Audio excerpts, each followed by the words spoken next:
Hello everyone, welcome back to Lines IAS Academy's online platform and in today's session we are going to discuss economics. So basically इससे पहले हमने economics 5 part में cover कर ली है, उसी को आगे बढ़ाते हैं. आज का सेशन स्टार्ट करते हैं. I wish you all a very good luck. जो हमारा यहाँ पे बेस है वो है आपका IAS के प्रीवियस ईयर क्वेश्चन आपके यहाँ पे बेस रखे गए हैं.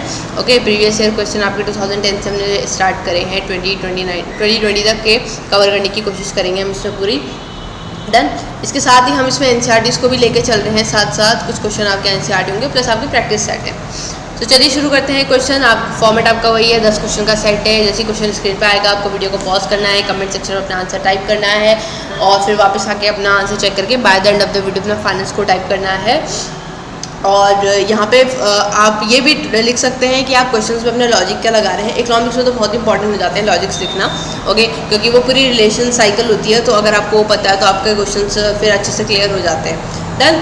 सो चलिए शुरू करते हैं आज का सेशन पहले क्वेश्चन के साथ. In India deficit financing is use for raising resources for.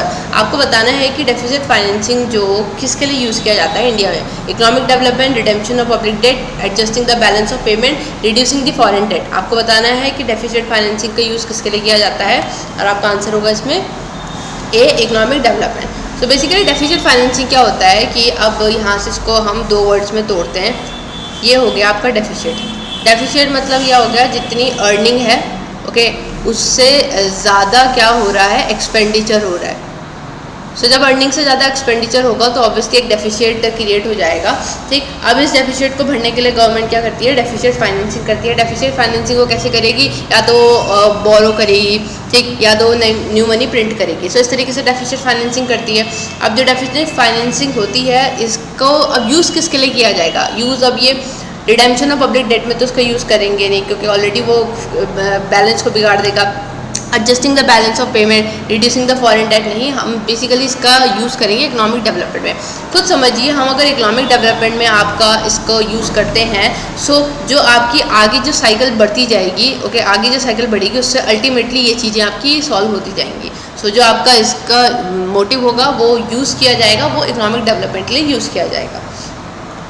Priority sector lending by banks in India constitute the lending to. आपको बताना है कि किसको लैंडिंग देते हैं. ये प्रायोरिटी सेक्टर लैंडिंग जो होता है agriculture, micro and small enterprises, weaker section of all of the above. Priority sector landings रखी जाती है बैंक्स के लिए.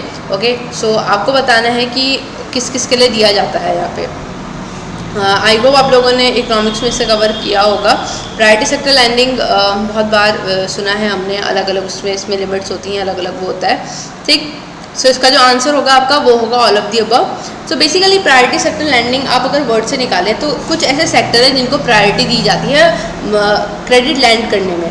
ठीक. अब ये जो आपकी बातें बताई हैं ये आपको सेंट्रल बैंक बता रहा है, और जो नीचे बैंक्स हैं उनको इसको फॉलो करना है. RBI यहाँ पे मैंडेट कर रहा है बैंक्स को कि आपको इन सर्टेन अमाउंट, जो पोर्शन अपने फंड्स का कुछ अमाउंट इन सेक्टर में डालना है. फॉर एग्जांपल आपका एग्रीकल्चर में डालना है, आपका MSME में डालना है, ठीक, आपका वीकर सेक्शन में डालना है, आप हाउसिंग में डाल सकते हैं, लोन्स में डाल सकते हैं. ठीक. तो यहाँ पे ये दिया गया है. सो आंसर आपका डी होगा. जितने भी शेड्यूल्ड बैंक्स हैं और इवन फॉरेन बैंक्स के लिए भी आपका प्रायोरिटी सेक्टर लैंडिंग का यहाँ पे रेशियो रखा गया है कि उनको भी कुछ अमाउंट अपना प्रायोरिटी सेक्टर लैंडिंग में खर्च करना होगा. Which one of the following industry is the maximum consumer of water in India? Engineering, paper and pulp, textile, thermal power. और आपका आंसर होगा इसमें B, paper and pulp. Easy था, डायरेक्ट क्वेश्चन था. ये बोल रहा है कि इन सब में से सबसे ज़्यादा वाटर कहाँ कंज्यूम किया जाता है, तो पेपर और पल्प इंडस्ट्रीज़ में. To obtain full benefits of demographic dividend what should India do. आपको बताना है कि डेमोग्राफिक डिविडेंड का फुल जो बेनिफिट है वो उठाने के लिए इंडिया को क्या करना चाहिए. Promoting skill development, introducing more social security scheme, reducing infant mortality rate, privatisation of higher education. Demographic dividend हमने इससे पहले भी डिस्कस किया था पिछले जो उसका सेशन था उसमें. सो आई होप आप लोगों को पता होगा. सो किस तरीके से डेमोग्राफिक डिविडेंड के बेनिफिट्स हम इसमें उठाएंगे. आंसर होगा आपका A, which means promoting skill development. So जब हम स्किल डेवलपमेंट को प्रमोट करेंगे तो हम क्या हैं, जो हमारा डेमोग्राफिक डिविडेंड है, डेमोग्राफिक डिविडेंड मतलब जो वर्किंग एज पॉपुलेशन है उसका बेनिफिट उठा सकते हैं. ऑब्वियसली हम उन्हें स्किल प्रोवाइड कर रहे हैं, सो फिर वो सोसाइटी में कंट्रीब्यूट करेंगे, तो फिर डिमांड बढ़ेगी, तो फिर वो पूरी जो साइकिल होती है आपकी वर्चुअस साइकिल आपकी इसमें दिखने को मिलेगी. Rise in general level of price में बी कॉज्ड बाय, आपको बताना है कि प्राइस के लेवल में राइज होगा किस वजह से, increase in money supply, decrease in aggregate level of output and increase in effective demand. 1 only, 1 and 2 only, 2 and 3 only, 1 to 3। Again I would suggest कि आप सब इसके अपने लॉजिक्स भी लिखें। और इससे पहले के सेशंस में मैं देख रही थी कि लाइक आप लोग क्वेश्चंस अटेम्प्ट करते हैं बट फाइनल स्कोर नहीं लिखते हैं, that's all your choice. But still मैं अभी भी ये रिकमेंड करूँगी कि आप अपना फाइनल स्कोर भी टाइप करें, अदरवाइज आपको आइडिया नहीं लग पाएगा कि आपकी एक्यूरेसी कितनी है। मैं बार बार एक ही वर्ड का यूज़ करती हूँ कि एक्यूरेसी का पता चलना चाहिए। एग्जाम में अगर आपके 5 सही है 5 गलत है तो उसका भी आपका पता होना चाहिए, और अगर आपके सही गलत है, सही ज़्यादा है गलत कम है तो वो भी आपको पता होना चाहिए, गलत ज़्यादा है सही कम है तो वो भी आपको पता होना चाहिए, तभी स्ट्रैटेजी बनती है। आंसर होगा इसमें डी 1 to 3। ये बोल रहा है आपका प्राइस के लेवल में इंक्रीज़ हो रहा है, तो कैसे होगा? पहला, जब लोगों के पास मनी होगा, आपका मनी सप्लाई में इंक्रीज़ हो रहा है, लोगों के पास मनी होगा, डिमांड राइज करेगी, डिमांड राइज करेगी तो ऑलरेडी ऑटोमेटिकली आपका प्राइस का लेवल राइज करेगा। ठीक, पहले आपका इस तरीके से था ना कि पहले आपके 2 लोग थे, मान लीजिए ये चॉकलेट है, इसको खरीदने के लिए 2 लोग थे, इन्हीं दोनों लोगों के पास पैसे थे, तो इसका जो प्राइस लेवल होगा वो इसी तक देखने को मिलेगा। बट अब एक चॉकलेट को खरीदने के लिए आपके यहाँ पे 5 लोग आ गए, सो अब इसका जो प्राइस होगा चॉकलेट का ये भी आपका इंक्रीज़ हो जाएगा। ठीक, और यहाँ पे क्योंकि इनके पास भी मनी का लेवल बढ़ गया है। दूसरा, decrease in aggregate level of output obviously हो जाएगा। पहले हमारे पास 4 चॉकलेट थी बेचने के लिए, ठीक, और अब हमारे पास 2 चॉकलेट है। सो जब कम चॉकलेट होंगी तो हम उसके प्राइस में क्या कर देंगे, उसका प्राइस, क्योंकि उसकी सप्लाई कम है तो उसकी डिमांड, तो उसके जो प्राइस होगा उसकी वैल्यू में इंक्रीज़ हो जाएगा। तीसरा, इंक्रीज इन इफेक्टिव डिमांड, और जब डिमांड बढ़ेगी तो आपका प्राइस लेवल भी बढ़ेगा, जिसकी ज़्यादा डिमांड होगी उसका प्राइस भी ज़्यादा होता है, उसकी वैल्यू ज़्यादा मानी जाती है। Which one of the following groups of item is included in India's foreign exchange reserves? Foreign currency assets, special drawing rights, loans from foreign countries. Foreign currency assets, gold holdings of RBI, SDRs, foreign currency assets, loans from world bank and SDRs, foreign currency assets, gold holdings of RBI and loans from world bank. आपको बताना है कि India के foreign exchange reserve में क्या क्या आता है। आंसर होगा आपका बी, विच मीन्स आपका foreign currency asset, gold holding of RBI and SDR which stands for special drawing rights. Special drawing rights आपके IMF के थ्रू लेके आए गए थे, ठीक, और ये उस टाइम पे डॉलर वगैरह की जितनी भी आपकी वैल्यू थी उसको बढ़ता हुआ देख के ये एक इंस्ट्रूमेंट है, इसका यूज़ किया जाता है, आर्टिफिशियल इसका यूज़ किया जाता है। Which one of the following is likely to be the most inflationary in its effect? Inflationary in its effect. Repayment of public debt, borrowing from public to finance a budget deficit, borrowing from banks to finance a budget deficit, creating a new money to finance a budget deficit. आपको बताने कि इन सबसे ज़्यादा inflationary effect किससे आ सकता है? Answer होगा D, which means आपका creating new money to finance a budget deficit. Creating new money, नए मनी का प्रिंट करना या नए मनी को मार्केट में इंट्रोड्यूस करें, सबसे ज़्यादा आपका हार्मफुल होता है।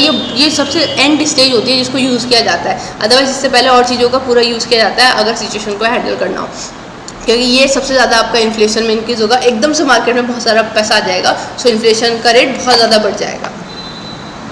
बाकी जो आपके ऑप्शन है, repayment of public date, inflation हो सकता है बट मोस्ट इन्फ्लेशनरी पूछा है इसने, याद रखिएगा मोस्ट, मे बी सब में इन्फ्लेशन क्रिएट हो सकता है बट मोस्ट आपका इससे होगा। Supply of money remaining the same when there is an increase in demand for money there will be. आपको बताना है कि मान लीजिए आपका मनी का सप्लाई सेम है तो आपका जो मनी का डिमांड में इंक्रीज हो रहा है तो देयर विल बी, तो उससे और क्या होगा, fall in the level of prices, increase in rate of interest, decrease in rate of interest, या increase in level of income and employment. ये थोड़ा सा ट्रिकी क्वेश्चन है, लाइक इसकी लैंग्वेज इस तरीके से है कि आपको थोड़ा सोचना पड़ेगा।